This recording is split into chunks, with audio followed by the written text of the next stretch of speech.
we are. We have the phone holder, great position. Phone isn't going to fly off as you go around the corner. Easy to get the phone in and out. You can charge it, you can remove it. It is a driver's car. Everything is driver focused over here. We've gone through a few different designs. We've gone through designs that are on the market and played with them.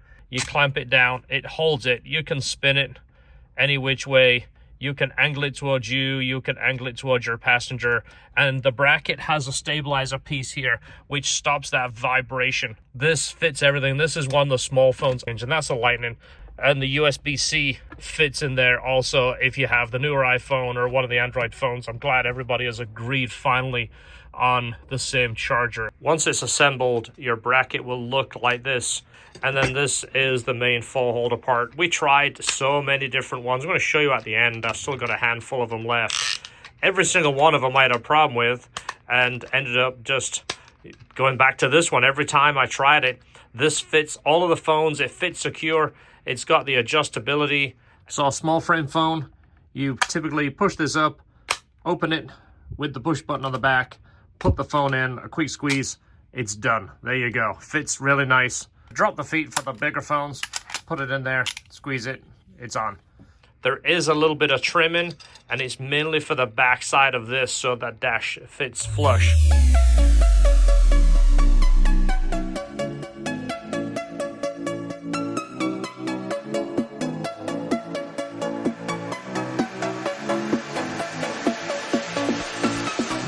The install is pretty straightforward. You're going to have to remove these two plugs here under the hood for the cluster. These use a sharp poker. You will drop them, so just be ready. But each one of them pulls out. Be careful not to scratch the hood. Two Phillips screws holding that, one at each side. Remove both of those. Make sure you keep those screws. So now gently pull on the surround. It will come forward. On the right side there is a couple of clips. We're going to expose that for the screw that is going to mount the phone holder bracket. So bring that forward just enough to expose that screw. You can see it right there. Another Phillips screw. You're going to remove that. There is a little section here you're going to trim. This one's already been trimmed. I'm going to show you where it's been trimmed here by putting a couple of marks on there. But there's a little flange that sticks forward. You're going to trim it with a knife right there. That little piece would usually be all the way down. Somebody has already been in here at some point and mark it on the dash with a Sharpie. Obviously make sure you don't slip and get that on the dash.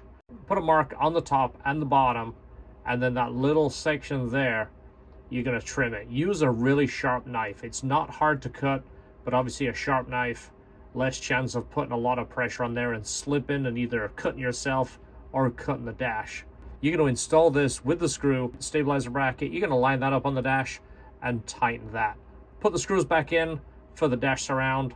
You're going to put the nut on first, and then the phone holder goes on. You're going to tighten that to the phone holder, and that is going to secure that. Now, simple operation. Push the top button, it opens. For the larger phone, drop the feet down. It fits pretty much every phone, and it's trouble-free. I've tested this now for 2 months with every different phone, going around corners, hitting bumps, and it's been fantastic. Lots of room for the shifter. You're not going to bump it. You can run it in the vertical or the horizontal position.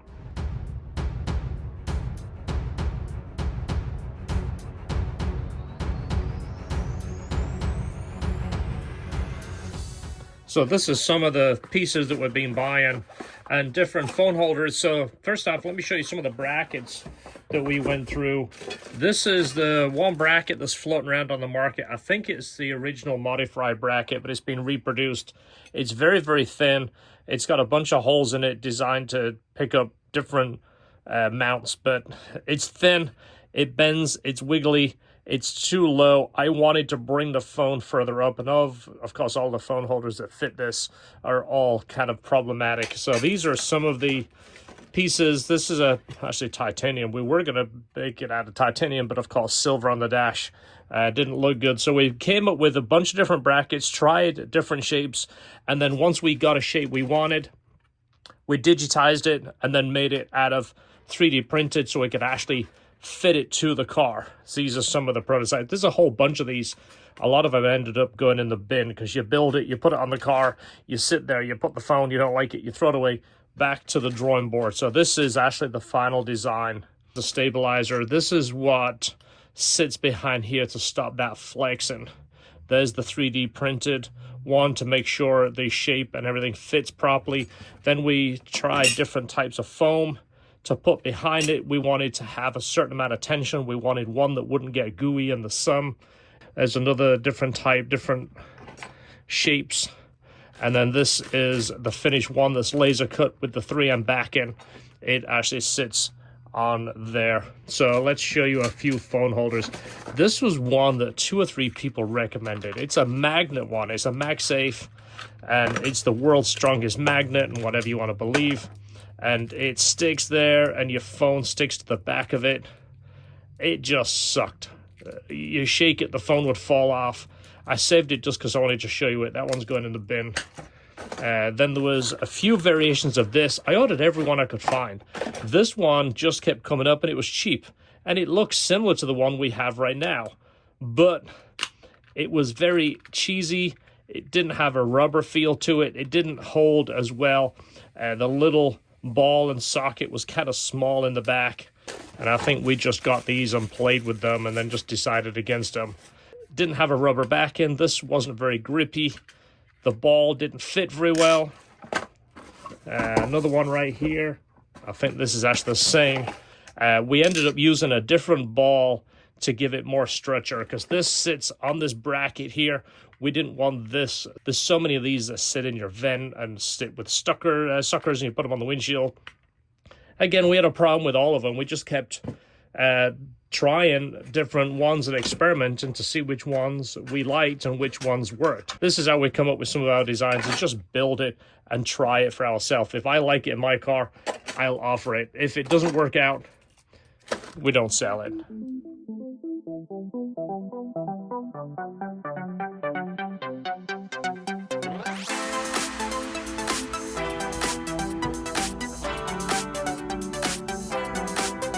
So very important, the lip on the dash here, cut only the plastic, don't cut into the dash. Just take your time. Like I mentioned, use a sharp knife so as you're cutting down that lip, you can keep steady pressure and you're not going to slip. So cut that section off. This is so the bracket will sit flush to the dash. That's about the amount that you're going to cut off right there. Take your time, don't rush it. That will make the phone holder sit nice and flush. The dash will close up. You're not going to have a huge gap there. So next thing is, this is my friend Jeff's car. This is the cup holder he had in there. It came with the car. Very, very hokey, very wobbly. Doesn't hold a drink. You go in the corner, that drink's gonna fly out. If you know the S2000, you know the factory cup holders are in the worst possible position, right where your shifter and arm sit. So this is our cup holder. This is all the parts to put in it. It fits AP1 and AP2.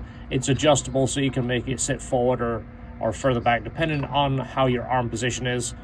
Remove the 2 existing screws, no drilling, no cutting, no chopping. You're gonna remove both those screws and reinstall it with the provided screws. These are a little bit longer, little bit thicker screws, so it sits nice and tight. Look at that. Fits everything, and it's out your way. So everything we make at LHT, we like to test and actually use in our own cars. This is the original bracket from Modify. If you heard of those guys, they were definitely innovators. I did talk to the guy from Modify a few times over the years. Very smart guy, and I was sad to hear of his passing. I remember seeing his store up for sale. I didn't know the backstory of it, but again, definitely an innovator and a smart guy for building so many little pieces for the S2000 that you guys probably don't even know he made. Well, that was the bracket that he had, and this was the same thickness. I wanted to kind of play on that, but just kind of, change it a little bit. Long story, we made a whole bunch of aluminum brackets. This is the one that we ended up putting in the car, and it got the position where we wanted. It kicked over a little bit more, changed the angle, definitely thicker material.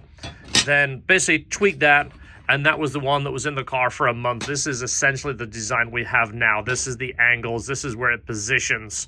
So from there, you convert it into a 3D model. Then from the 3D model, we can print it, which is this right here. That's the exact printed version of that. So before you can actually digitize it and send a file to get made, you have to make sure the flat file, once it is shaped and bent will produce the shape that you want. Obviously the metal changes dependent on the angles, and it changes the angles, and you can actually lose some of the length.